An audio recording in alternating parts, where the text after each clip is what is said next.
Chers amis, bonjour. Ce matin, je vais vous parler d'un sujet que je vois sur mon mur assez souvent, au sujet des pervers narcissiques. Alors, il faut savoir que par rapport à... Je ne sais pas si c'est considéré en psychiatrie comme une pathologie d'ailleurs.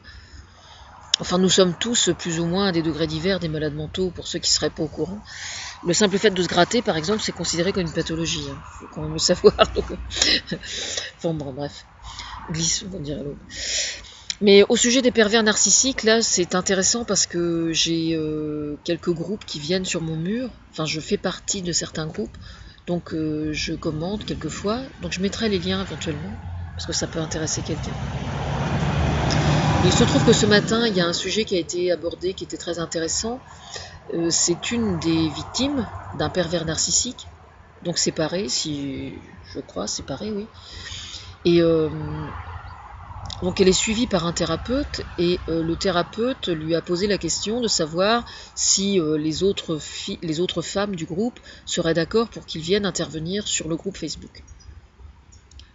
Alors évidemment, il y a deux possibilités. Soit le psy intervient officiellement en tant que psy, sous sa véritable identité, ou se faisant appeler psy par exemple, soit il intervient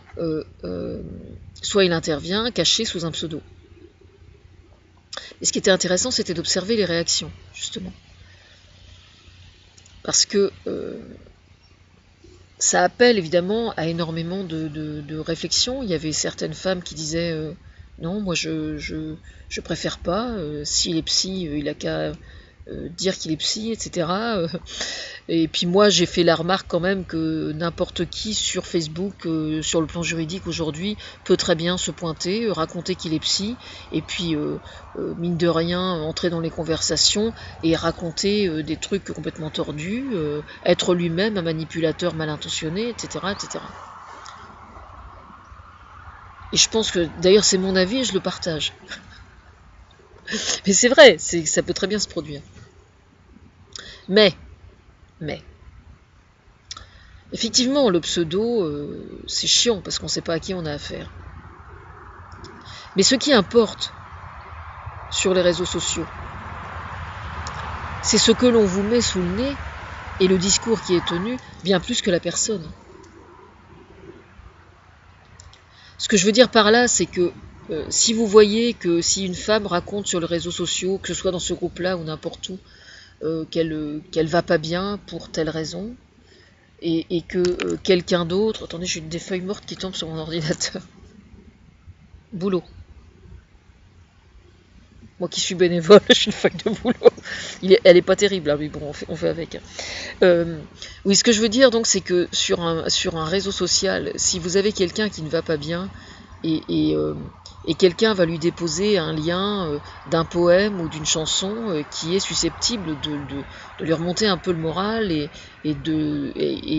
va être une attitude compatissante. Quelle importance de savoir qui est derrière le pseudo. L'essentiel, c'est qu'on vous donne ce lien et ce poème qui va effectivement vous aider. C'est pas très important de savoir qui le donne. Ce que je veux dire par là, c'est que ce psy en question, si jamais il vient effectivement intervenir sur le groupe, libre à lui de ne pas donner sa véritable identité. Si jamais il dit des choses de toute façon qui sont susceptibles comment dire, excusez-moi,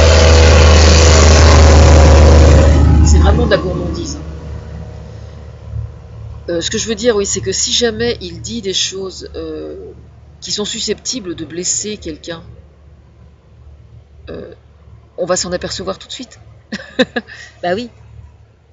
De toute façon, si jamais un psy, comment dire, vient sur le groupe et répond à certaines femmes et donne des recommandations, si c'est vraiment un psy, il se gardera bien comment dire, de citer qui que ce soit ou d'interpeller quelqu'un sur le plan individuel. Ce que je fais moi d'ailleurs. Hein. Je ne suis pas psy, j'interviens sur le groupe parce que je n'ai jamais moi été victime d'un pervers manipulateur. J'ai été victime simplement d'un mari qui n'aimait plus sa femme et qui donc l'accusait tous les maux de la terre. Mais c'est pas pour autant que c'est un pervers manipulateur.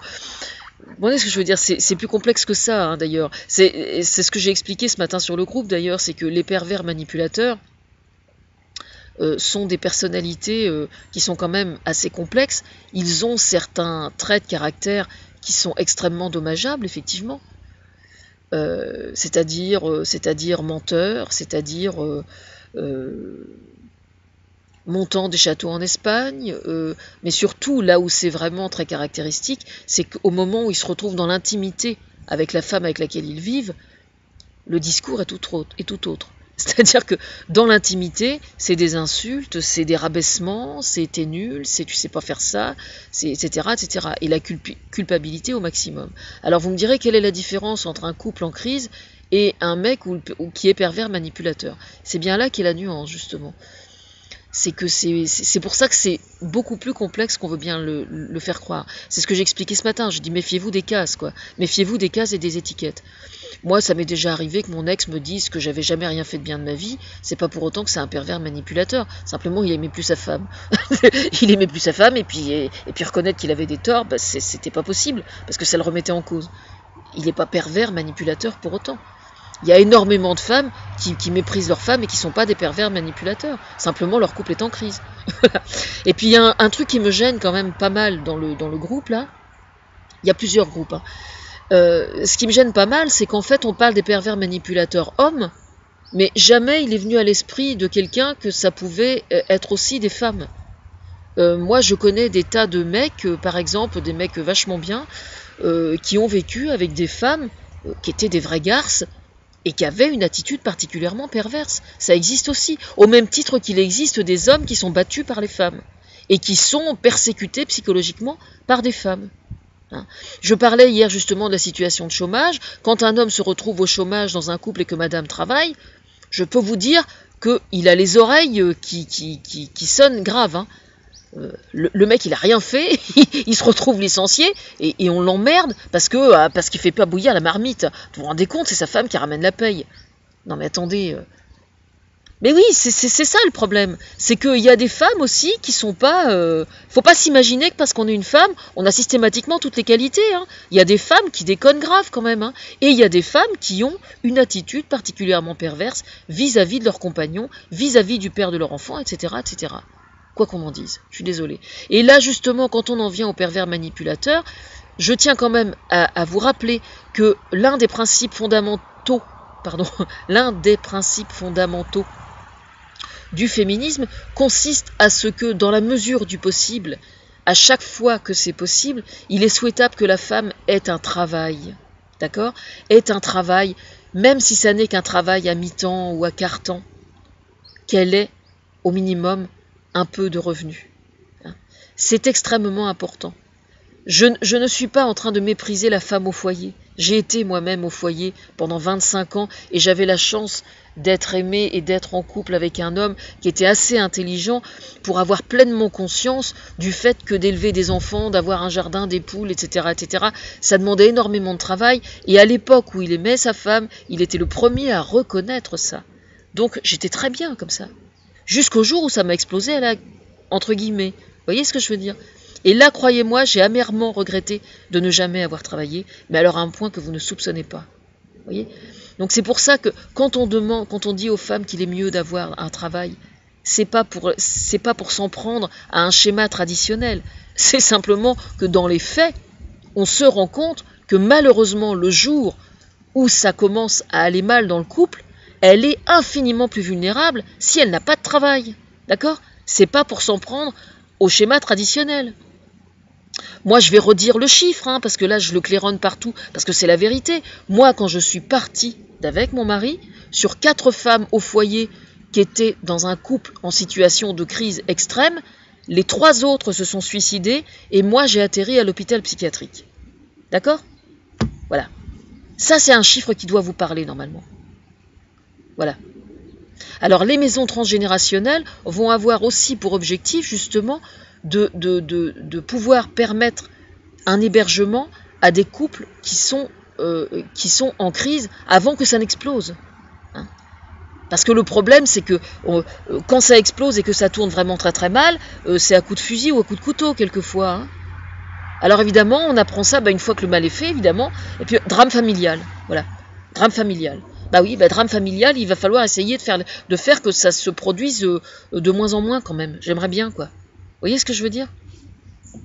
Eh oui, je suis là pour ça. Voilà, bon, je crois que ce sera tout pour aujourd'hui. Pour les pervers narcissiques, oui, j'en étais aux pervers narcissiques. Alors, sur le mur, il a été question de... Est-ce qu'ils ont des problèmes d'argent? Pas systématiquement. Pas systématiquement. Un homme qui gère très bien son budget et qui est un homme de famille respectable, voire notable, peut très bien être un pervers narcissique. Il n'y a pas de souci. Hein. Au contraire, plus il est mieux assis socialement, plus il peut être pervers narcissique. Parce qu'il va tenir sa femme entièrement sous sa domination financière et matérielle. Elle ne va pas oser se barrer. Parce qu'elle est habituée à un certain confort, et si ça se trouve, elle est traitée, entre guillemets, comme de la merde. Il peut très bien la violer, il peut très bien la battre, il peut très bien l'humilier. Il n'y a aucun souci. Et puis, il gère très bien son budget. Mais oui, ça existe. Il ne faut pas s'imaginer que parce qu'un mec est pervers narcissique, que systématiquement, il a tous les défauts. C'est peut-être, entre guillemets, un très bon père de famille. Vous voyez ce que je veux dire ? La psychologie est infiniment plus subtile que certains le pensent, visiblement. Hein.